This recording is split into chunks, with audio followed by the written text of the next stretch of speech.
सो फार हमने क्या डिस्कस किया है। हमने इससे पहले वाले लेक्चर नंबर 2 में डिस्कस किया about first thing is pre classical theory, जो कहती है रिगार्डिंग मर्केंटलिज्म। उसके बाद हमने सेकंड क्लासिकल थ्योरी देखी, जिसमें हमने absolute advantage theory of Adam Smith and comparative advantage theory of David Ricardo देखी। इस क्लास में हम क्या देखेंगे regarding the Heckscher Ohlin theory. Okay, Heckscher Ohlin theory क्या कहती है? हेक्चर-ऑलिन थ्योरी कहती है कि पहले तो ये थ्योरी दो इकोनॉमिस्ट्स ने डेवलप की। एक का नाम था एलन हेक्चर एंड दूसरे का नाम था बर्टल ऑलिन। और इन दोनों ने क्या किया, इन दोनों ने आइडेंटिफाई किया रोल किसका, लेबर का और कैपिटल का। और इन दोनों ने कहा कि ये जो लेबर और कैपिटल है यही है द फैक्टर एंडोमेंट्स। ये फैक्टर एंडोमेंट्स क्या है और इन्होंने कैसे आइडेंटिफाई किया the role of labour and capital, वो हम देखेंगे। बट इस मॉडल के एजम्पशंस क्या है? The first assumption of this is that it is a 2x2x2 model. जैसे हमने अभी क्लासिकल्स में देखा एडम स्मिथ और डेविड रिकार्डो में, उनका जो मॉडल था वो 2x2x1 के बेसिस पे था, that is 2 countries 2 commodities and 1 factor of production. लेकिन यहाँ पे क्या है, यहाँ पे 2 कंट्रीज़ है, 2 कमोडिटीज़ है एंड 2 फैक्टर ऑफ प्रोडक्शन है। 2 फैक्टर ऑफ प्रोडक्शन कौन कौन है? यही लेबर एंड कैपिटल, क्योंकि इन्होंने इन दोनों को रिकॉग्नाइज़ किया। इसके बाद सेकेंड एजम्पशन है कि परफेक्ट कंपटीशन होना चाहिए। तीसरा है कि फुल एम्प्लॉयमेंट होनी चाहिए, इकॉनमी वर्क करनी चाहिए फुल एम्प्लॉयमेंट पे। फ्री ट्रेड होना चाहिए, रेस्ट्रिक्शन ट्रेड पे नहीं होनी चाहिए। इम्पॉर्टेंट जो अब तक हमने नहीं देखी, दैट इज़ प्रोडक्शन फंक्शन। इन्होंने कहा must be homogeneous of degree 1। और हमें पता है होमोजीनियस ऑफ डिग्री 1 जो प्रोडक्शन फंक्शन होती है, that is of constants returns to scale where Q is equal to Q।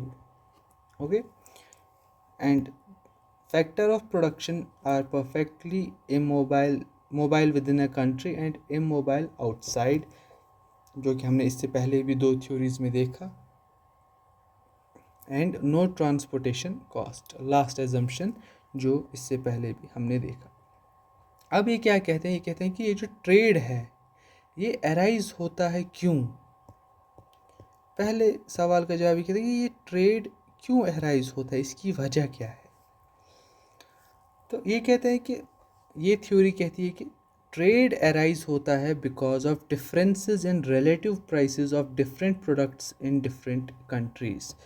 कि 2 कंट्रीज़ के बीच में जब प्राइसेस का डिफरेंस आता है 2 कमोडिटीज़ के बीच में, तो तब ट्रेड ऑकर होता है। क्योंकि जहाँ पे प्राइस कम है, दूसरी कंट्री चाहेगी कि मैं इस चीज़ को इंपोर्ट करूँ और अपने यहाँ, क्योंकि हम क्या चाहते हैं, हम सेव करना चाहते हैं। तो जहाँ प्राइस कम है वहाँ से हम इंपोर्ट करेंगे।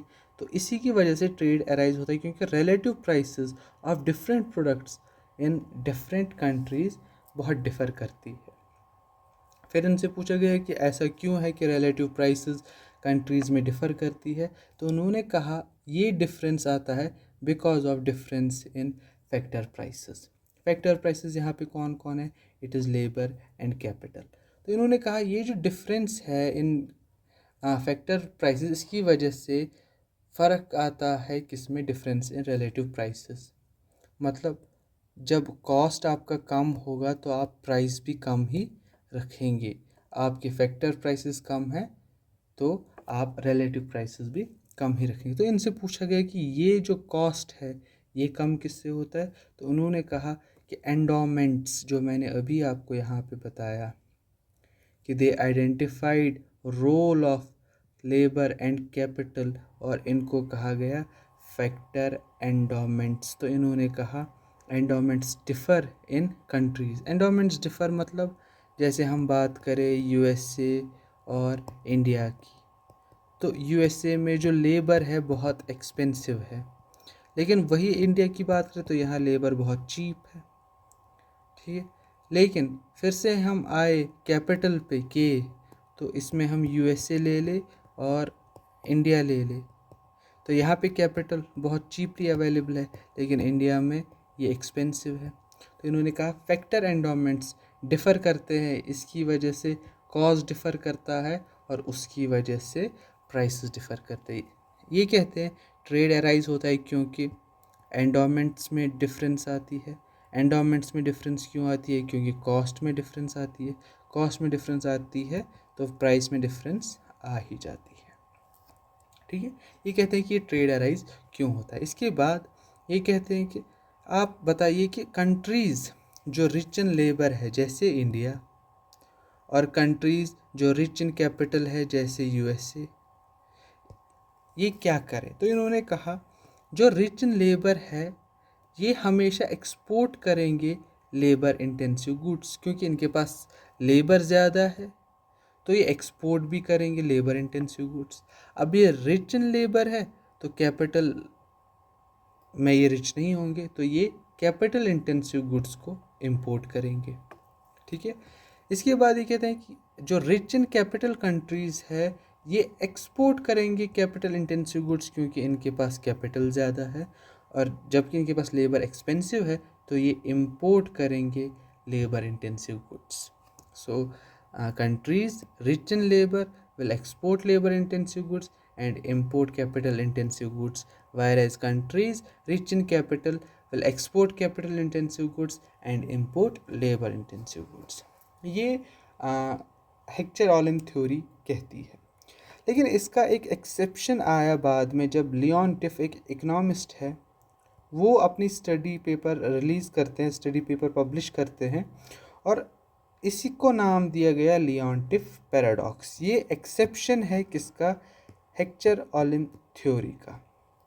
ये क्या कहते हैं, इन्होंने जब स्टडी की तो इन्होंने कहा countries that are rich in labour tend to import labour intensive and similarly capital rich countries tend to import capital intensive, ठीक है। इन्होंने क्या कहा, क्या जैसे ये थ्योरी कहती है कि rich in labour labour intensive goods export करेंगे और इंपोर्ट करेंगे कैपिटल इंटेंसिव गुड्स, लेकिन इनकी रिसर्च ने दिखाया कि लेबर इंटेंसिव जो रिच इन लेबर है वो लेबर इंटेंसिव गुड्स ही इंपोर्ट कर रहे हैं यहाँ पे, जो सिमिलरली कैपिटल के साथ हो रहा है। तो इन्होंने कहा कि ऐसा क्यों हो रहा है, तो उसका जवाब इन्होंने कहा कि पहली चीज़ तो ये है कि no alternative other than to import. जैसे उनके पास कोई ऑप्शन नहीं है इंपोर्ट करने के बगैर, उस चीज़ का प्रोडक्शन क्या पता उस जगह हो ही ना, या उस जगह वो रिसोर्सेज अवेलेबल ही ना हो। जैसे हम बात करें क्रूड ऑयल की, क्रूड ऑयल है ही नहीं हमारे पास, तो क्रूड ऑयल हमारे पास उसका प्रोडक्शन कैसे होगा।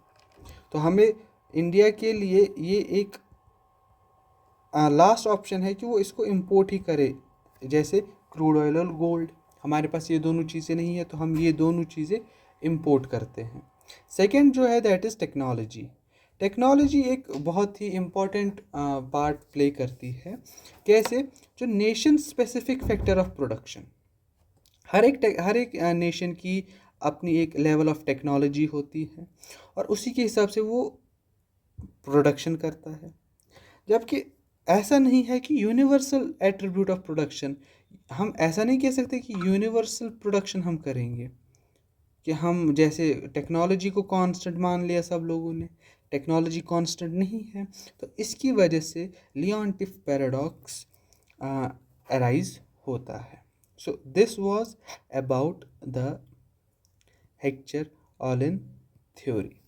Now in our